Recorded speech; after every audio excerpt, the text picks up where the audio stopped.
Welcome to the morning meeting with Mark and Sean and Dan. If you should think of a question, all you gotta do is raise your hand. With a presumption of grace to all, peace, love, and understanding during the call.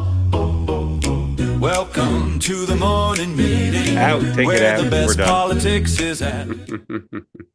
Where the best politics is at. Welcome in, everyone. We have an incredible show today with some elements that will astound you, some storylines that will confound you, and I don't know what the third thing is. Thank you for being here. This is the morning meeting. Dan, Sean, and I will take you through the day.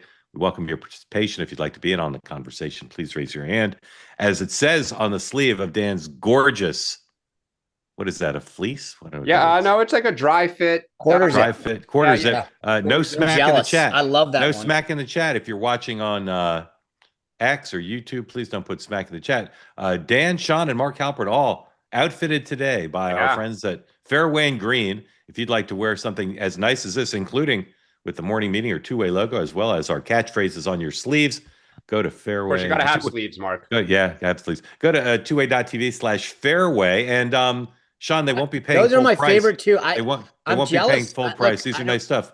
Use the promo code. Jealous. Use the promo code 2way20 for 20% off your full purchase. Anything on the site, not just the great two-way merch, but please join your fellow two-way fans, community members, by going now and buying something. Makes wonderful Thanksgiving or Halloween gift. But we're grateful. We're grateful to our friends at Fairway and Green because. Guys, I've told you this before. When I go get dressed in the morning now, it's just I don't want to wear anything but my Fairway and Green stuff for the program. So very grateful. All right. Big day today. A lot of news committed yesterday, but being forward-looking, President of the United States, let's look at the pool coverage today at the White House because this is key because the president's having a press conference at 3 o'clock with the head of the FBI. Not really clear what their focus will be, and sometimes they say it's a press conference and they don't actually take questions, but that could provide a lot of stuff. CBS, the TV pool, Newsmax, the other TV pool, Bloomberg Government, the secondary print, along with Time Magazine, Washington Free Beacon. Expect a lot there. The other thing the president's doing is holding a ballroom dinner at 7:30 tonight. Sean, you going to that one? I may have a conflict. Okay. I don't know. Anyway, so 3 o'clock is the press conference, and of course, we'll have full coverage of that on two-way tonight. Don't know what the vice president's doing today, except being very online, as the kids say. We'll talk about that in a moment. 9:15. So in just a few minutes, Scott Bessent and Jamison Greer, the USTR head, are holding a press conference to talk about the president's economic policies. I have a sense that it will relate to both the shutdown in China, since those are the two things Bessent hit hard yesterday or this morning on CNBC. We'll show you that. Pete Hegseth is at a NATO defense ministers meeting in Brussels, talking about Ukraine. House is out. The shutdown continues, as was pointed out online today. New York Times, Washington Post, Wall Street Journal, hard copy editions. No coverage of the shutdown. It's the shutdown that's not happening. But it is. Mike Johnson, another 10 a.m. press conference. It's like clockwork. If you want to know when it's 10 o'clock, you can wait till the end of the morning meeting, or you could just look on C-SPAN for a Mike Johnson press conference. Jeffries has his own press conference at 11:30.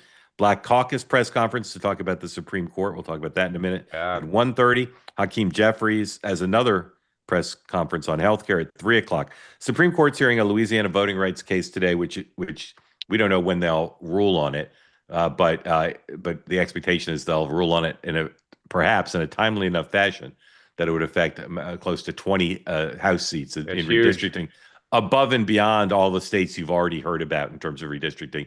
And the question is the country done allowing states to, or requiring states in some cases, to have what are called majority districts that all but it's ensure a Hispanic or Black candidate wins the seat? Very big case. Democrat. Yeah, Democrat. Yeah. Usually there'd be Democrats. Not necessarily. Sean, your party could compete vigorously in those districts if you chose to. Mr. Mamdani, on the eve of the first of two expected general election debates, Mr. Mamdani goes into the lioness den. Martha McCallum is interviewing him on Fox at 3. I think it's a taped interview. I don't know that, but for some reason I think that is. Kamala Harris is in North Carolina today. By the way, Mark, I wonder if he goes into the Fox building and if he Yeah. engages on social media about going into that headquarters. I feel, I feel like I saw a clip and they did it like in a hotel suite, but maybe I'm Yeah. wrong. I might have imagined I gotta say, that. I agree with Dan from a governance standpoint. It's good.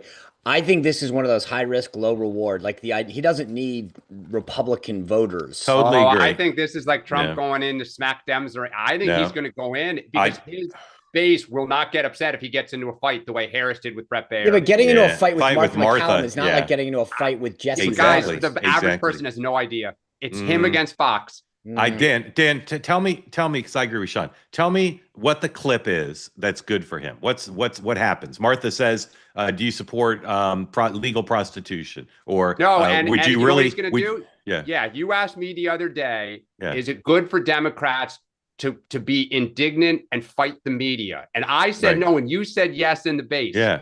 Yeah. There you go. Wait, what's the issue? What's the issue that would be ideal for him to fight Martha on? So, okay, take your question about prostitution. Yeah. When I walk the streets of New York, nobody asked me about. You want to talk about prostitution, because it sounds good. But then why did you want to talk about cost of living? But I'm asking you about a position you took, Mr. Mamdani. You're still a sponsor of the bill. This is not a question that average New Yorkers care about. And then he's going to pull what if JD average Vance New Yorkers did. If average New Yorkers don't care about it, sir, why is that your position on a bill that you're supporting? I come on Fox News, and all you want to do, he's going to pull it. No, Mark, you can't wave it away. If it's good for JD Vance and I thought you were breaking character. Here's what I want to be clear on. Yeah. If he picked Jesse Waters or Sean Hannity and went and had that fight and said, you know what? Then I'm with you. Martha McCallum is not a lightning rod. Guys, the average New Yorker has no idea.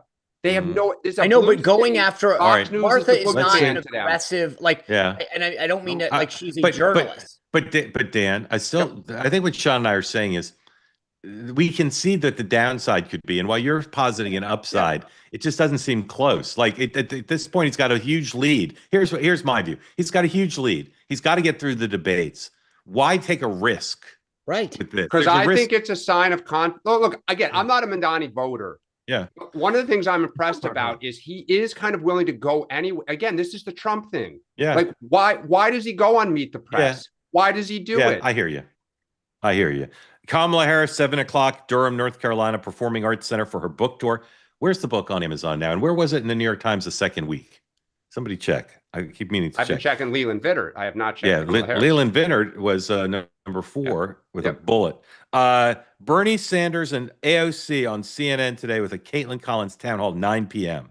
By the way, can I Democratic Party? I got to tell you, and full disclosure, I do have a contributorship with News Nation.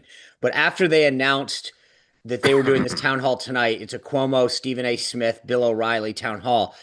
Days later, CNN tried to counter program it, and I only say that because from a media landscape standpoint, the way I interpret this was CNN was threatened by News Nation. And I think that says a lot about where we are. The idea of doing we got to counter program News Nation's town hall. Maybe you guys disagree with me. And again, I will admit my bias on this, but I just found it a little odd to see CNN trying to counter program a News Nation showing. I think it might have just reminded them that they've had some traction in the buzz with the town halls. I don't know if they do a huge number, but they might have forgotten. All right, Kamala Harris on Amazon is number 2. That says a lot, by the way. We talked about this. I give her a lot. I mean, totally. I don't know hats off. I don't know who's buying the book. That's what everybody asked me. Who's buying the book? I don't know, but it's doing very well. All right, Hamas, Israel. I could rattle off 7 things. I'll try to do it. That suggests the deal's not going well. The remains have not been returned. Israel's cutting off some of the aid in retaliation. There's gang violence, and the president yesterday said we will disarm Hamas if they don't self-disarm, which is like self-deportation. But the biggest issue to me, and I talked about this with my dad on Next Up last night or yesterday, is the peacekeeping force. There've been countries floated, but it's very difficult to stand up a peacekeeping force without the UN or NATO. It's just kind of like an ad hoc thing. What's the president's thing that he's the chair of? The Committee for Peace? Is that what it's called? So, Sean, if the president put you in charge of standing up You got 200 American forces. He said, Sean, I want you to go around the world like a junior Witkoff and set it up. The Arab Gulf countries will fund it. How would you set that up? And how would you determine what the rules of engagement were? Like, can they shoot people? You know, are they going to carry guns? Like, how would you set that up? Yeah, hold on a second. Hey, is Jared around? I need Jared. Hey, I got a question for you. How would you? Mark's asking me something live. How would you set it? How would you just say, okay, we need X number of people from Y number of countries, and again, like what would their mission be? Like, would you say your mission is disarm Hamas, go take their weapons? I mean, this is yeah. I mean, look, my dad, who did peacekeeping in the Clinton Pentagon, is very skeptical that they can. Oh, I'm more than skeptical because it's a dual mission. One is peacekeeping, which is in itself, and then there's the rules of engagement, the ROEs. What can you do? When can you do it? What has to happen against you? And getting multiple forces to agree to that is not an easy task. To your point, then your second mission is actually disarmament. And there are different groups that do this, and so you've got to find people that can do it, are willing to do it, whose countries are going to allow that. I mean, so how are they going to get it done? Because Dan, to me, this is like it's maybe a perfect metaphor, and I rarely come up with them. During the Obamacare debate, they had this thing in the bill that was like this committee. Sarah Palin would call it death panels. It was a committee of people to say, here's what will be covered, right? And Gene Sperling and all the other economic geniuses said this plan will not work unless we have that committee. Like the model of how we're going to control costs with Obamacare is there's this group of people that say, okay, there's this new pill you take, it makes you taller, it's not covered. There's this new pill that makes you shorter, it is covered. To me, it's the same thing. This plan doesn't work without a peacekeeping force, and everybody I'm talking to, including your esteemed colleague here, it's just like it's hard to imagine how they're going to stand that thing up.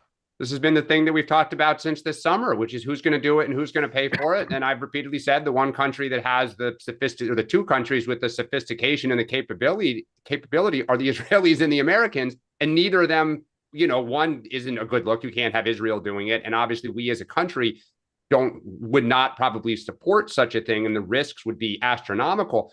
Look, I think it's the same way you probably got some of these people to the table. You're going to have to buy people off, and you're going to have to probably go and say, we will drop all the tariffs against you, and we will backdoor munitions to you and intelligence and other capabilities to support your troops.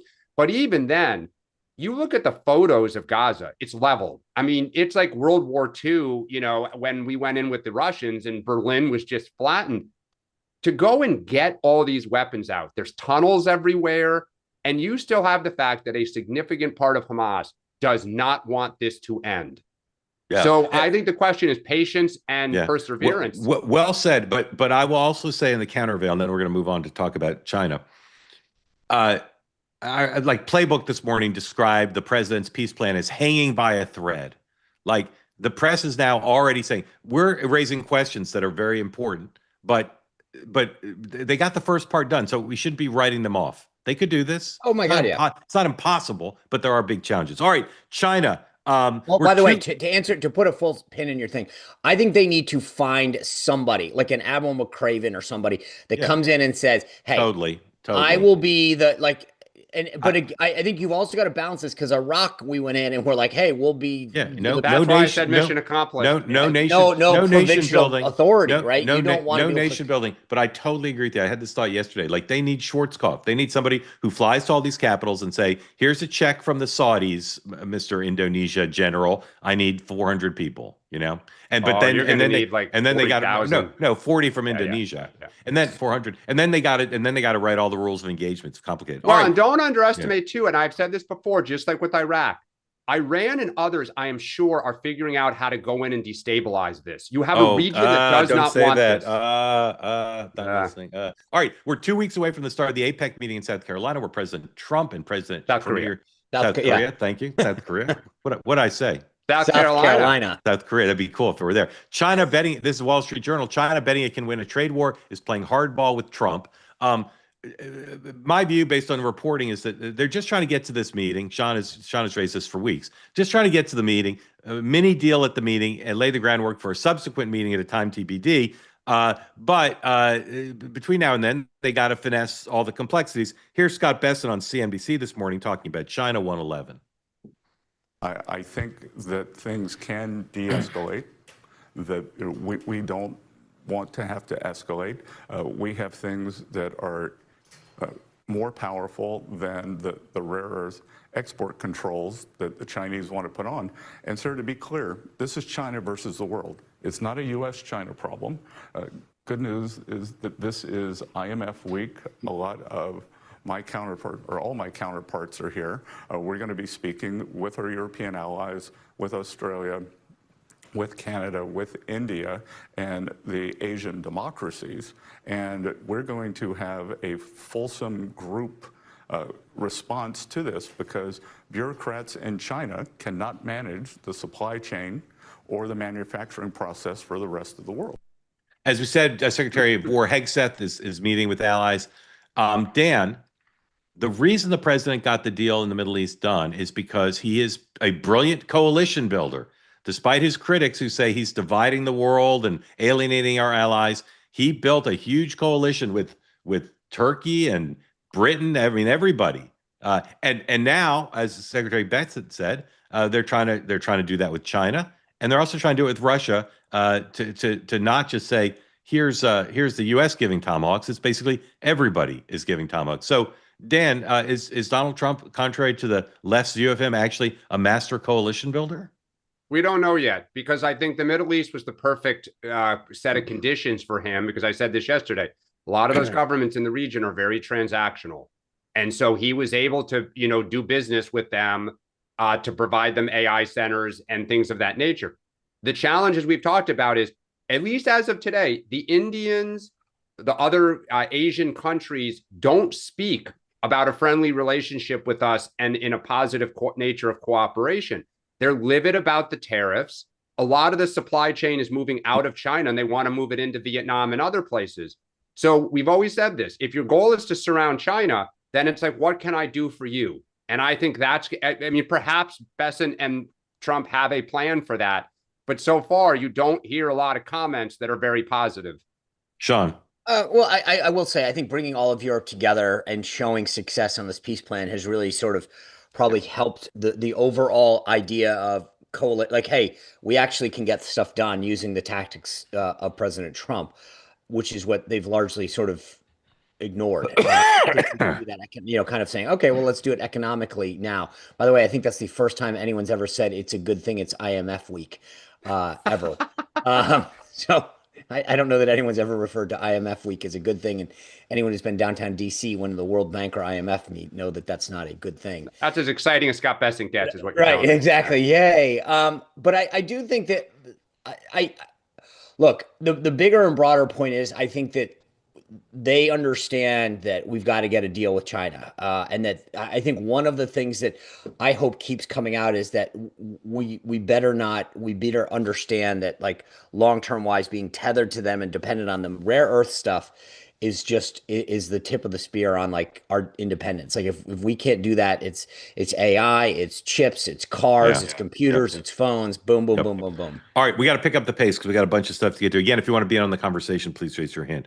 Another test vote on the shutdown today. For those listening on the podcast, I'm doing air quotes on test vote because no one expects it to test anything. Now the Senate's thinking about trying to pass, as we've talked about here, defense appropriations to try to sort of it's unclear. Some people say it's a slap in the face. Other people say it's a bid for unity. We'll see. Either of you have anything interesting to say about the shutdown? If not, we're moving on. No, I just think they've got to put the foot on the pedal. Thune's got to stop discussing it and just saying we're doing it. I think nothing happens until both sides think there's an action forcing item coming up that's going to make the other side uncomfortable, and we're going to see. Yeah, like a No Kings rally. Scott Besson says he's narrowed the Fed chair list to 5, and will give and after Thanksgiving he'll give the president 3 or 4 candidates to interview, including Scott Besson. No. Redistricting, we mentioned the Supreme Court case. I will say the California thing now is even deader for the Republicans than it was before. We've talked in the past about how they're having trouble raising money. And we've talked about the opposite of the virtuous cycle. Virtuous cycle is when you are doing well, you get positive press stories, you raise more money, you report that you're raising more money, you get more stories, etc. It's the opposite. They're raising no money, and no one wants to no Republican now wants to put money in it because they think they're going to lose. So either of you have anything you want to say about redistricting, except we all agree the Supreme Court thing is a big deal. Oh yeah, it's a big deal, and I will just say this: that it, like on my side of this, the way the press is framing the Voting Rights Act is ridiculous. Like I live in Virginia, I vote in Virginia. The lieutenant governor of Virginia and the nominee of the Republican Party is a black female. The heart of the Confederacy. We're about to, I believe, elect the first female black woman in the history of Virginia. The idea of the Voting Rights Act was to create more opportunities for minorities to participate. Virginia stands at the forefront of that right now. The point that you made at the beginning, just to be clear, majority minority districts benefit the Democratic Party. If you But think they don't about have to, Sean. They don't have to. Sure, fair enough. But think about where the black Republicans are elected: Burgess Owens in Utah, Byron Donalds in Florida, right? Going all the way back. Go recruit great candidates and win the districts. Okay, but they're not. They're drawn to be Democrat districts, not minority districts. My point is that you look at how the Republican Party offers opportunity versus the Democrat. I'm just saying the idea that we're gutting the Voting Rights Act is just ridiculous. I agree with you. All right. These group texts, raise your hand if you're here on the platform. Raise your hand if you know about this story from Politico about the Republican group texts. You guys know about this story? I saw it yesterday. Some people did. Yeah. All right. So a bunch of jerks wrote really improper stuff in the chat about Hitler and back in the chat. They put a lot of smack in their group chat. They wrote about Hitler and gas chambers and slavery and rape and racially insensitive things. Okay, horrible. And they're not really denying their authenticity. They're playing the game of sort of claiming, oh, maybe they're not real. But people have already lost their jobs over it. Once again, we're back to the pre-2024 dynamic where reporters seem to really like getting people fired. But excuse me. Sorry. Kathy Hochul is amongst the Democrats speaking out, saying how outrageous this is and demanding everybody be fired. 106, please. These are the future of the Republican Party. This was so vile. It is hard to find the words to put into context that these are people who are part of a political party, one of two major political parties, and they believe. Okay, enough. In gas chambers. The Republican position is if you guys won't condemn the Attorney General nominee of your party, Democrats, for his texts, an adult trying to be Attorney General of a state, how can you expect us to condemn this? J.D. Vance leading the way, 107 on Twitter. This is far worse. He's talking about the Attorney General candidate in Virginia. This is far worse than anything said in a college group chat. And the guy who said it could become the AG of Virginia. I refuse to join the plural clutching when powerful people call for political violence. So what many people are saying in response to vice presidents, you can condemn both. You can condemn both. So Dan, so far this story hasn't really been picked up by other outlets, including not very much on cable, as best I can tell. Is this just a political exclusive and it will die away as a news story, or do you expect this to grow bigger? I think it can only grow if there's like a publicly elected official or a chief of staff to a member, somebody of stature who was a part of this. But I do think, though, J.D. Vance kind of had a little more to say. He did try to downplay it a little bit more in other, I think in another post. I mean, look, you just have to use the common sense test.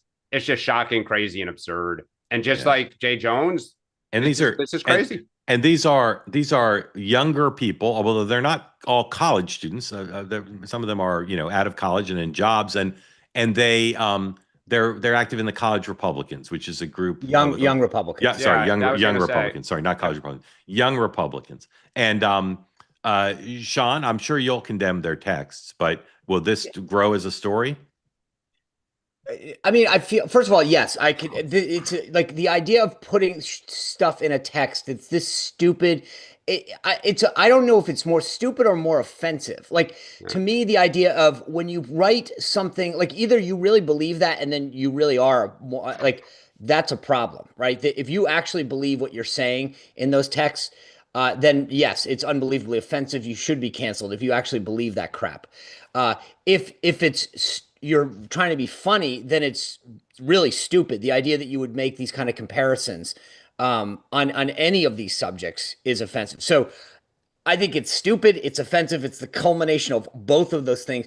And it scares the crap out of me as a father. I talk to my kids all the time about like when you put stuff, it doesn't die, right? And it scares the crap out of me. I said so many stupid things well through college that, you know, thank God we didn't have phones then.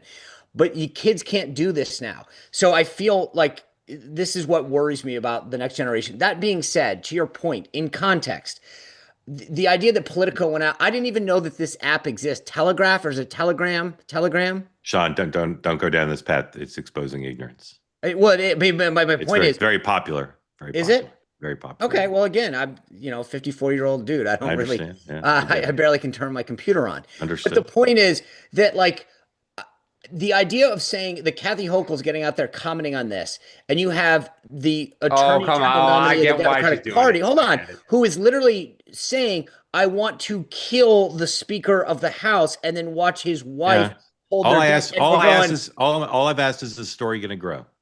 Oh well, no, I mean no. I don't think so, because it's not. Okay. Unless to Dan's point, if there's somebody who gets involved in it that's important, Yeah. Long rumored. I mean, what the Democrats are doing now is trying to match up all these young people with people like Mike Lawler. Long discussed. In fairness, that's okay. Well, yeah. I look. I condemn it all. How's that? Yeah. Long discussed. You don't need to put that up. Long discussed. Seth Moulton, veteran congressman, former presidential candidate. You might have forgotten. Has decided to primary Ed Markey in Massachusetts in the Senate race. Here's a bit of his announcement video, please, number 108. But we also have to talk about the things we don't want to, like how Democrats have failed to stop Donald Trump's harmful, racist agenda. Our party has clung to the status quo, insisted on using the same old playbook, and isn't fighting hard enough. We're in a crisis, and with everything we learned last election, I just don't believe Senator Markey should be running for another 6-year term at 80 years old. Even more, I don't think someone who's been in Congress for half a century is the right person to meet this moment and win the future. Senator Markey's a good man, but it's time for a new generation of leadership. And that's why I'm running for U.S. Senate. All right, we've got to look in the mirror and be honest. Mandatory entrance and exit question. Who will the Democrats nominate for United States Senate? Ed Markey or Seth Moulton? Danny boy. Markey. Sean. Markey. All three. Markey. But by the way, I want to just add, this really complicates Maine. Why? It's real because they're going to be running ads in that Boston market hits Maine about age and turning the page. Janet Mills is 77 years old. Which of the candidates got out of the race? I read somewhere that somebody got out who said they weren't going to get out. Not Graham Prather. That dude's not him. But did the other business guy, the person who got out? I'm not sure. All right. By the way, two quick points on the Markey thing. When he ran the last time, the reason I say this, where I live in Rhode Island in the summer, we get, they run on Providence Media. He had AOC come in and endorse him, and it was actually the most pathetic ad for It was horrible. But I'll say this one quick little pro tip to Seth Moulton's team. If you're going to talk about somebody's age, don't film an ad in your grandfather's house. And then I agree. At least he didn't wear a tie, although I didn't love the shirt. All right, we're going to skip Jack Smith. We'll talk about it maybe some other time if he talks again. Katie Porter is still the front runner to be the next governor of California. Although Politico had a story showing that her fellow politicians who know her well are not rallying around her. The groups who have endorsed her, labor and other groups, are. None of the other candidates have really stepped up and shown that they can take the mantle away from her. Yesterday, she decided to do her first interview since those two older videos were released showing her losing her temper, in one case at a staffer, and behaving in a tetchy manner with a reporter.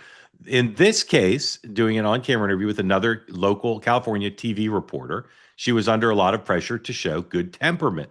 The reporter decided, a fan of two-way, decided to test Katie Porter's capacity to not lose her cool by showing her a video of someone criticizing Katie Porter. Oh, that's God, wow.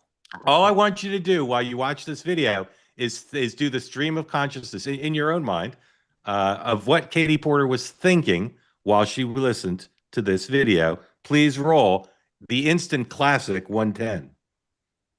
Longtime Democratic strategist Dan Turrentine on his show on the two-way app had this to say. We're going to play it for you and then have you react on the other side.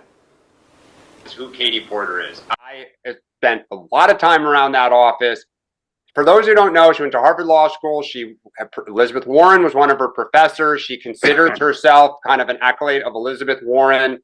She is condescending and patronizing. She absolutely believes that she is right. You are wrong. She's smarter than you. It comes across. So, you have to start with, Mark, the fact that, like, you have to sit and ask questions and have respect for the person who's asking you questions. She doesn't respect Trump voters, and she didn't respect those type of questions. You just can't talk to people like that. And that is Katie Porter's problem. It's why so many people dislike her. Your response to that? I'm working hard to make sure that Californians know what kind of governor I'm going to be. A governor who's going to fight. My style may not be as soft as some people's. I understand that. People who know me know I can be tough, but we are in a tough moment. The consequences for Californians right now, for ordinary families, are real, and I'm hearing about those. So I'm going to make sure that we're pushing, that we're fighting back. I'm not going to be someone who's going to bend to kind of curry political favor when I don't think it's in line with California's values. So I've had a track record of talking to and winning Republicans and campaigning in Republican territory. I want to win the vote of every Californian I can. But am I going to sell out California's values? But this isn't selling out California's values. This is calling your character and how you treat people into question. Well, as I've said, Nikki, I know, I've watched those videos, and I absolutely understand that I could have done better. I'm willing to hold myself to account for that. So Dan also mentioned Elizabeth Warren in that she's a mentor of yours. Have you heard from her? I have not. Have you heard from any other Democrats? Have they reached out to you? Yes, of course. Who has reached out to you? Well, I couldn't tell you off the top of my head because I've gotten lots of text messages in the last, as you might expect. What did they say? Words of support?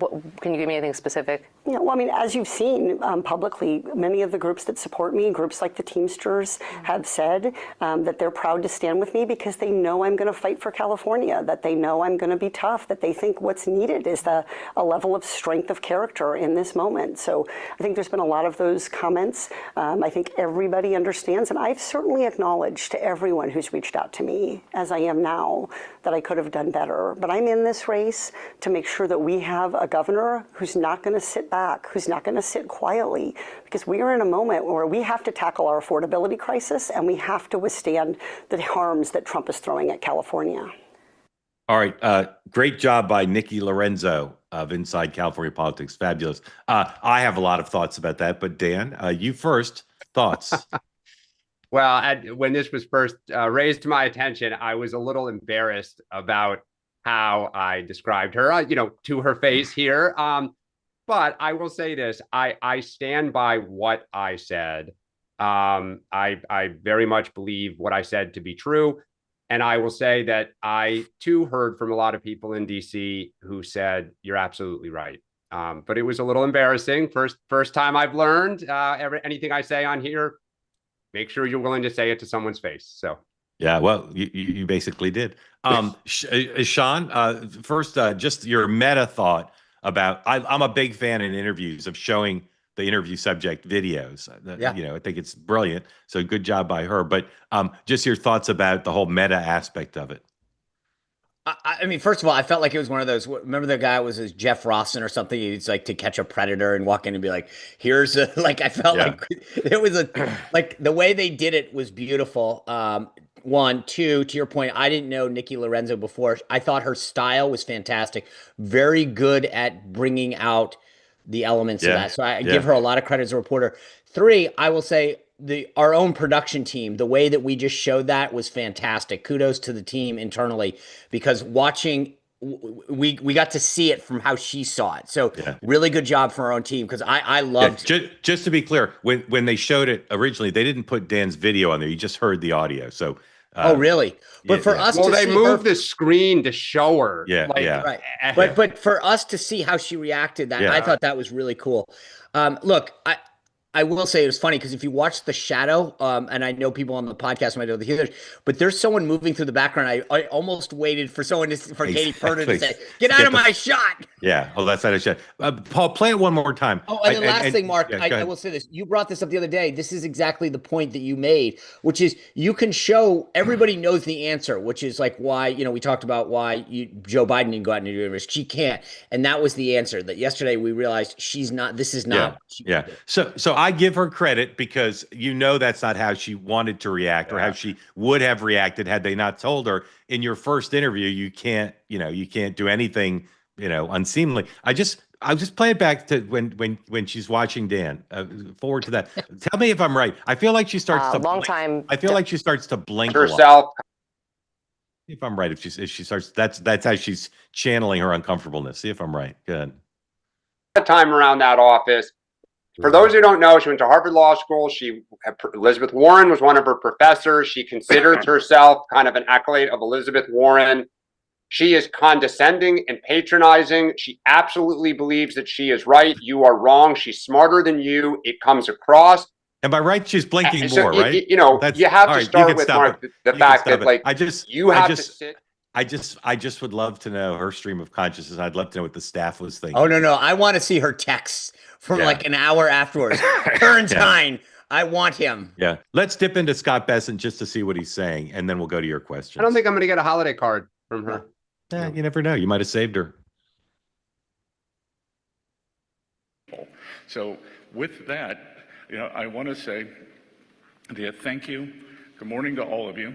It's a shame we can't have more people here, but I believe that the Democrats will come to their senses soon. Maybe it's after this no kings thing, but no kings equal no paychecks. Before we start on Q&A, I'd like to make a few points on China. As the president said, we want to help China, not hurt it. If some in the Chinese government want to slow down the global economy through disappointing actions and through economic coercion, the Chinese economy will be hurt the most. And make no mistake, this is China versus the world.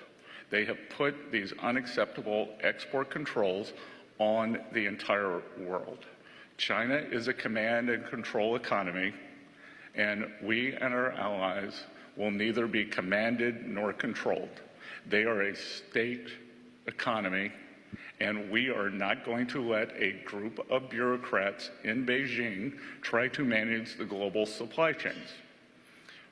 As Ambassador Greer said, we had a document and an agreement in Geneva, and magnets were flowing quite well. Some U.S.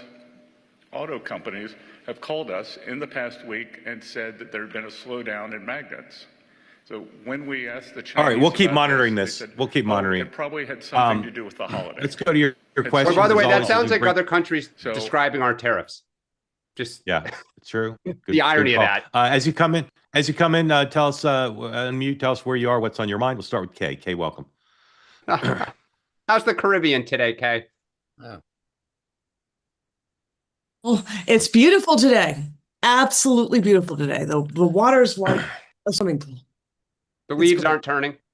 No, well, actually, we've had a lot of rain, so it's very green right now. But no, we don't have that beautiful New England foliage. But I'm in St. Thomas, and I actually have two things, but I'll just do one since you're running through this. Katie Porter, as a native Californian, and someone who does crisis and gets called in on these kinds of cases, I noted the blinking as well, Mark, and that was, that was a sign that she was incredibly uncomfortable. It was almost like she was getting hit every time she blinked. She has an unpleasant resting face. Anyways, that would have to be fixed. There are no steps that she's outlined to rectify this. She doesn't seem to be internalizing blame at all for any of this, and hasn't accepted full responsibility. I don't know if y'all remember back in the day, there used to be an article, I think it was in the Hill Roll Call, something along those lines, where they would talk about those offices that had the biggest revolving doors. Yeah. Never a good sign for a revolve. And I bet that she would be in one of the top offices with a revolving door. She seems reactionary. She felt desperate in the interview. And she's definitely not used to hard questions. Nikki did a brilliant job. And somebody needs to media train her and get her on some message points that could rectify this. I know it's not. She'd be tough to media train. I don't know. I just wanted to get y'all's thoughts. Yeah, I mean, I think the big challenge for her is Capitol Hill, as you and Sean and Mark know, is a very small place, and staff talk to each other. They socialize with each other, after hours, and people talk. Right. So you hear about how people treat, each other, what bosses are like. And at the same time, members of Congress talk. They too go out. A lot of them live together. They, despite what people think, D's and R's do, talk to each other and share stories. There's a lot of meetings where staff are present and where staff aren't present. And the reporter, Nikki, got to it. A lot of members of Congress don't care for Katie Porter, and a lot of staff have horror stories of working for her. So the challenge is you add it all up, and there's a lot of there. And I think she even admits there may be some more shoes to drop. I think there will be more videos, and there are going to be more stories. Yeah. Sean. I agree. Look, this is a pattern, right? It's not a one-off, somebody having a bad day, which happens. This is someone who, this is part of their DNA. And you saw from that interview, she's not backing away from it. And I get it. I don't know that there's another way to handle that, right? Which is just sort of lean into it a little and say, you know what, I'm tough. I have high standards and I'll continue to fight. And that's who I am. And if you want someone who's going to fight for, I actually think that was the smart tactic, to lean into it and to be like, this is who I am. I will fight. I will never back down, blah, blah, blah. That's the smart thing. But she does have to understand, to Dan's point, that this is a liability, because it's not just about your staff. It's about the interactions that she has. When she starts hearing, it's one thing to be tough on your staff and say, hey, yeah, I have demands because I was elected, I'm going to fight, blah, blah, blah. But when your colleagues start coming out and saying, yeah, she's equally mean to people on her peer group, that's going to be a problem, because now you have to say, can you govern like that? Yeah. Or worse, constituents. Yeah. Right. Yeah. Kate, Yeah. thank you. Awesome. Thank Grateful you. to you. Very well said. Good list. All right, Michael, welcome in. Tell folks who don't know where you are, what's on your mind for Dan and for Sean. Hey guys, a comment and then a question. The comment was, I was so impressed with that last Virginia gubernatorial debate, the moderators there. And if we could get moderators asking questions like that and follow-ups at the national level, it would be great. My question is, the Free Palestine crew were very loud and vocal until this week. And I'm wondering your thoughts on just the silence. It's either they're happy or they would have had a press conference or something that would have said, like, we're happy that it's at this stage, but there are certain things that we want to see done. But there's just been complete silence. Yeah, it's a great question, especially when you had Palestinians celebrating in the street that there was a deal, right? So it's not like you're following the lead of the people that you're championing. By most accounts, the average Palestinian was thrilled that there was a peace deal and that they could go home. So their silence speaks even more that who are you defending? What are you not happy with? And why can you not just state this is a good thing? Sean. Yeah, I think that we talked about this the other day. I think there's an element of like a pause, like they don't know whether to celebrate. Like they're waiting to figure out, is this deal going to hold? Who can we blame? But I am amazed that if you actually care about this stuff and everybody else signed off on it, you should be happy too. So it is sort of it's almost worthy of like some kind of college seminar course. Like why did this not happen, and what's the takeaway? Because I'm not sure we're done with this yet in terms of their reaction. Yeah, Michael, thank you. Grateful to you. Okay. Carlton, welcome in. Tell folks who don't know where you are, what's on your mind for Dan and for Sean. Oh, you're muted, Carlton. Good morning, and thank you for calling on me. I really appreciate it. This is a fantastic platform. I can't tell you how much I appreciate it. I am not able to access it on a regular basis in the morning, but I try to catch up later in the day when I can. I think you all three are doing just a great service for the nation. Thank you. I have to set my thoughts first. I never voted for Donald Trump. I voted for Hillary Clinton in 2016, not because I thought she was great, but because she wasn't Donald Trump. I voted for Joe Biden in 2020, not because I thought he was going to be wonderful, but because he looked into the camera and with a sincere expression on his face said he was going to unite the country. And I realized later that just wasn't going to happen. So in 2024, I just did not vote for a presidential candidate. I could not vote for Donald Trump, and I was not going to vote for Kamala Harris. All right, so with that said, let me make an observation and then ask my question. I spent 28 years in the military, 7 years as a defense contractor in military operational business. So I can tell you that Murphy's Law prevails wherever you are and no matter what is going on. And as I watched President Trump in the Middle East just in the last few days expand and expound on what a great situation this was, I cringed. I thought this is premature. We have to be more careful. There's so much more to occur, and it's just not the right thing to do to approach this. And you guys covered that very well this morning, and all of the things that can go wrong. And if they can go wrong, they will go wrong. All right. So here's my question on a completely unrelated area. Chicago and Portland. I watch the videos and I see the confrontations, and I'm just really disturbed. So the question is, if Donald Trump, President Trump, were to say, you know what, we're going to back out of this. We're going to allow Chicago to do whatever they're going to do, and we're going to let Portland do whatever they're going to do. Then, how would that be received? Would that be a smart move? Would it be strategic? How would that affect the dynamics? I see a continued impasse and not a good situation for anyone right now. Yeah. Yeah, I think you're right. I mean, I think how it would be received is in both instances, the political leaders would say, basically get out, right? It's if we need your help, we'll ask for it, and we haven't. I don't know how constituents would feel, because I do think there are people in both cities who feel like, hey, I don't like Trump, but like this is kind of good that it's stabilized and might be, safer.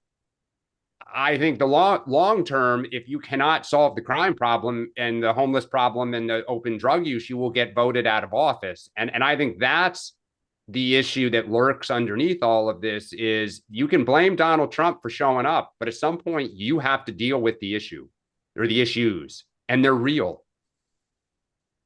I agree with Dan. There was a guy on DC television the other day. Sorry, I'm actually typing in the chat. What's that? No snack. How do you type in the zero? How do you type in the chat if you don't read it? I know, that's what makes it so interesting. Yeah. Although I admit my chat. Yeah. He just has a thought and he puts it out. So look, the thing that was interesting is this gentleman who I believe lived in Ward 8, which is like Anacostia in DC, was saying, look, I like this, but I'm more worried about the long term, because this is what Dan's getting at. Like the guard can be there. It's very helpful. It's a calming presence. If you go down to Union Station in DC, it's actually safe now. But at some point you can't do it. And the city needs to grapple with, what are we going to do? Right. And that's the bigger, broader problem, is that crime is a problem. It's being addressed. But if you stop addressing it, you pull the guard out or whatever, the federal agents, it's going to manifest itself back again. And so there's a broader issue that needs to be addressed. Like, what are we doing to tackle crime and in the long term?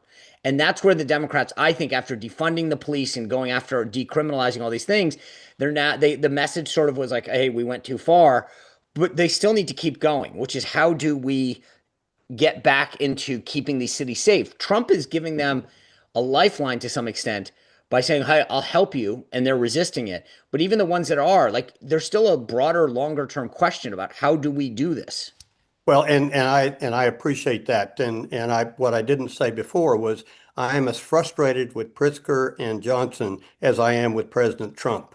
Their tolerance for this violence and disruption is just I just can't accept that. Yeah. Carlton, thank you for your Well service. said. Thank you for your kind words about the platform and for being part of Two-Way.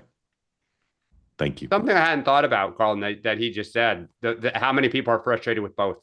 That's never asked in questions. It's always A or B. There's never a C. I bet C would be high. Yeah. Sam, how's that baby? Hey, Oh, look at the baby shirt, is good. Sam.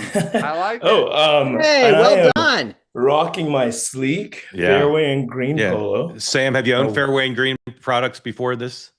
No. I was unaware of the brand until. Tell people how well made they are, how comfortable it is. We didn't rehearse this. I just want your honest opinion. 3, 2, 1. I'm a golfer. I've been a golfer since I was 8 years old, and I can tell you this is probably the most comfortable polo that I've ever worn. I haven't slept in it yet. Yeah, but what do you mean? What do you mean by probably? I'm going to press you. It is the most comfortable, right? I'm trying. I've never worn a more comfortable polo, and I wear some pretty big name brands. Like quite expensive shirt. I actually just recently bought a pretty expensive shirt, and this is much more comfortable. So I love it, and I will try the sleep test. Yeah, I mean, look, not everybody's heard of the brand. Collars are tough. Not everybody's heard of the brand, but once you put one on, you're ruined for everything else. It's just more comfortable. I don't know what they, I think it's bamboo, right? Or I don't know. It's magic. Whatever it is, it's magic. It's magical. It just feels great. Have you worn it in public? Yes, I have. I absolutely have. And the people say, "Oh, Two-Way." I haven't had that yet because I've only worn it to the grocery store one time. Okay, all right. I got it last week. I wore it 2 days in a row because I liked it so much. Did you just buy the one? So far, yeah. All right, I recommend you used code Two-Way 20, right? Yeah. I recommend Absolutely. the boxers. The boxers are the best boxers I've ever had. And dollar for dollar, even on at regular price, I think this is absolutely the best bargain. All right. Well, we're honored to have you see you wear it, and we're grateful to you. But everything you're saying is true. It's great stuff. Anyway, welcome. I'll definitely be buying more. Okay. Now tell us about your boy. The boy is doing great. He just left for school. He is 2.5 years old. He can count to 109. He knows all his letters so far, so it's fun. Like we're like tiger parents, so it's a lot. That's awesome. 109 is good. He could read Kamala Harris's book and narrate the whole thing. Probably with 2 days to spare. Yeah, he would probably make as much sense of it as any adult would, really, because it's awesome. Well, thank you for coming back and let us know what's on your mind. Yeah, I just wanted to, Sean, I love you, man, but get ready, Sean.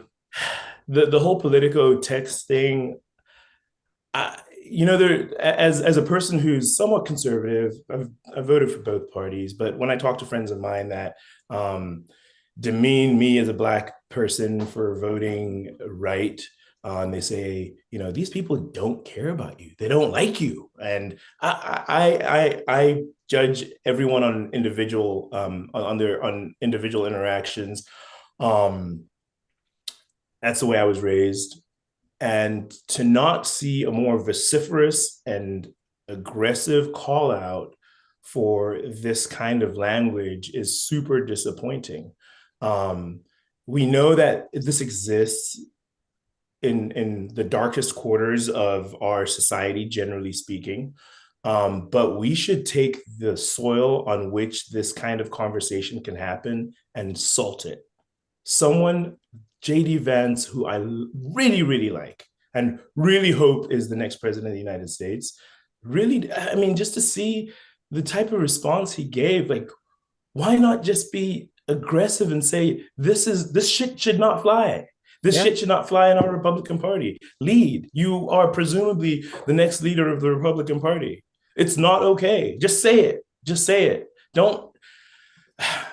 You know, there's pros and cons to Trump's ability to take you know, terrible things that he said and just not apologize, and it seems like that's sort of become the norm in politics today, and people think that, okay, this is the way that things should go, but the truth is Trump is just a different kind of animal, and he gets away with that stuff for whatever reason. And it's what people don't like about him a lot too, by the way. It's one of the things you hear it on this program for a year and a half, right? I wish he'd be quiet. I wish he wouldn't do that, you know.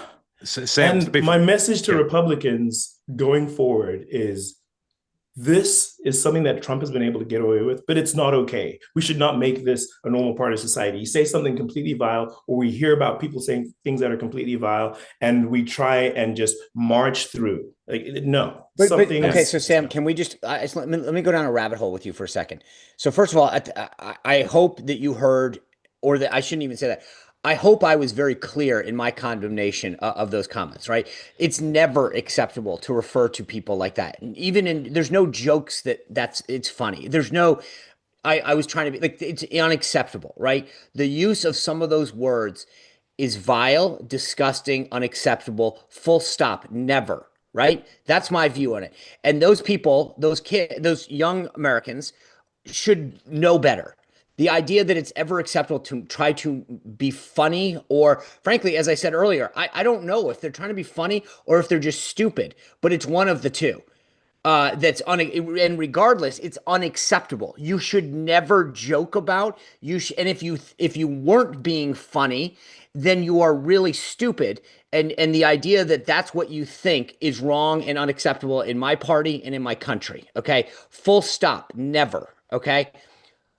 And I think you're right. We should be clear on that. That should be the first thing out of our mouths. As Republicans, as conservatives, the young Republicans put out a brilliant statement yesterday that I thought was very clear, unequivocal. This is not acceptable in our organization. No one should be part of it, never mind have a leadership position in this. Okay, that's 100% clear. There's two additional things that I feel, though, as a conservative. And again, one, I felt like that was Politico's view of, okay, the Democrats said some bad stuff. We're going to go hunt to find a text group of like, just to find some kind of, that was like, you've got to be kidding. So like, you're just trying to find a way to deflect from what Jay Jones said. That was how I viewed that Politico story. You've got, like, you're going to find a bunch of young kids on an app that are having a stupid conversation and trying to put it out there like, oh, now we're going to go. That same media organization is now going to every Republican and saying, what do you think about this, when they didn't do the same to Jay Jones? And I'm like, there is a difference between saying stupid and offensive things and advocating for the murder of an individual and then wishing the mother of a child sat there and watched their kid die. Those, like, both bad things. Murder ranks much higher than offensive, right? I mean, like, I can be stupid. Well, they advocated for murder too. Yeah. Okay, well, I didn't. I will tell you this. Sean, if I'm just, we're up against the clock. So, Sam, I'll just say I totally agree with you. Just use common sense, and I think I've said this all week. The JD Vance in 2 interviews this week personifies the Donald Trumpification of the party, which is never apologize, never give in, and always be on offense and always be punching. And I agree with you. And it's bad for Trump when he does it. It's one of the things people don't like about him. I don't think JD Vance had a good week. And I'm not concerned about what happens to these kids. Whatever happens. It's the leaders who I'm trying to hold. Yeah, and I get your point. Yeah, Sam. One reason we so value as a member of the community is you spoke with passion and you were articulate, but not any anger, and that's what we're all about. So thank you for being part of 2A and for making that point, and for buying the shirt. Buy another one.